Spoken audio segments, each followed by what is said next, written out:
Hi guys, welcome to our channel Mahir Shaik. నేను మీ Sumayya. ముందుగా మన ఛానల్ని సబ్స్క్రైబ్ చేసుకోండి, పక్కనే బెల్ ఐకాన్ ఉంటుంది, దాన్ని యాక్టివేట్ చేసి పెట్టుకోండి. ఈరోజు మనం చేయబోయే రెసిపీ వచ్చేసరికి దొండకాయ రొట్టె పచ్చడి అనమాట. ఎప్పుడో చిన్నప్పుడు మా అమ్మ వాళ్ళు చేస్తే తిన్నానండి. చాలా రోజులు అయిపోయింది. మొన్న సడన్గా ఒక చిన్న పని మీద మా ఊరైతే వెళ్ళాను కదా, అప్పుడు మా అమ్మ నా కోసం స్పెషల్గా చేసిందనమాట. నాకు మా అమ్మ దగ్గరికి వెళ్తే వెరైటీ వెరైటీ పచ్చళ్ళు చేపించుకొని తినాలనిపిస్తూ ఉంటుంది. సో ప్రాసెస్లోకి అయితే వెళ్ళిపోదాము. దొండకాయ రొట్టె పచ్చడి కోసము ఒక పావు కేజీ వరకు పచ్చిమిరపకాయలు, పావు కేజీ టొమాటోలు, పావు కేజీ దొండకాయలు అయితే తీసుకోవాలి. ఇప్పుడు ఒక గిన్నెని తీసుకొని పచ్చిమిరపకాయలని బాగా కడిగి ఒక బౌల్లోకి అయితే తీసుకున్నాము.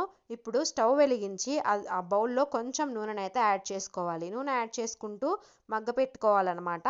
పచ్చిమిరపకాయలు ఏవైతే ఉన్నాయో వాటిల్లో ముందు నీళ్లు మొత్తం ఇంకిపోయిన తర్వాత ఆయిల్ని అయితే యాడ్ చేసుకోవాలి. ఈ విధంగా పచ్చిమిరపకాయలు మగ్గిపోయిన తర్వాత కొంచెం జీలకర్రని చేత్తో నులుముకుంటూ వేసుకోవాలి. ఇప్పుడు ఫ్రై చేసి పెట్టుకున్న పచ్చిమిరపకాయలను ఒక గిన్నెలోకి అయితే తీసుకున్నాను.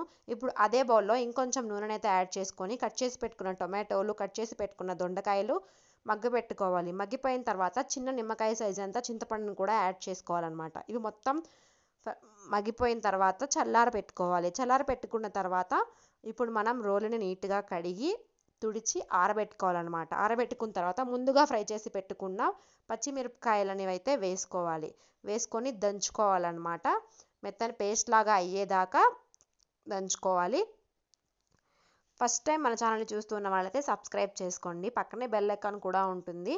స్కిప్ చేయకుండా వీడియోని చివరి దాకా అయితే చూడండి. పచ్చిమిరపకాయలు కచ్చపచ్చగా దంచిన తర్వాత దొండకాయలు మరి టొమాటాలను మగ్గపెట్టుకున్నాం కదా, ఆ మిశ్రమాన్ని అయితే ఇందులోకి యాడ్ చేసేసుకోవాలి.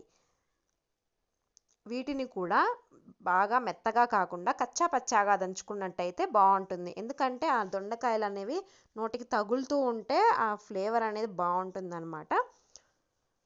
సో మనము ముందు నుంచి సాల్ట్ అయితే యాడ్ చేయలేదు. సో ఇప్పుడు కచ్చా పచ్చాగా దంచుకున్న తర్వాత వెల్లుల్లి రెమ్మలు 4 తీసుకొని, అలాగే రుచికి సరిపడా కల్లుప్పును కూడా యాడ్ చేసుకొని దాన్ని కూడా మెత్తగా రుబ్బుకున్న తర్వాత మళ్ళీ ఒకసారి దొండకాయ చట్నీని అయితే మొత్తం కలిపేసి రుబ్బుకోవాలి. సో ఫైనల్గా కొత్తిమీరని కూడా యాడ్ చేసుకొని దొండకాయల రొట్టి పచ్చడిని ఇంకొకసారి అయితే మెత్తగా రుబ్బుకోవాలన్నమాట. సో చూడండి ఎంత కలర్ఫుల్గా ఉందో, చూడ్డానికే నోరు ఊరిపోతుంది కదా. సో మీకు నచ్చిందా? మరి నచ్చితే ట్రై చేయండి.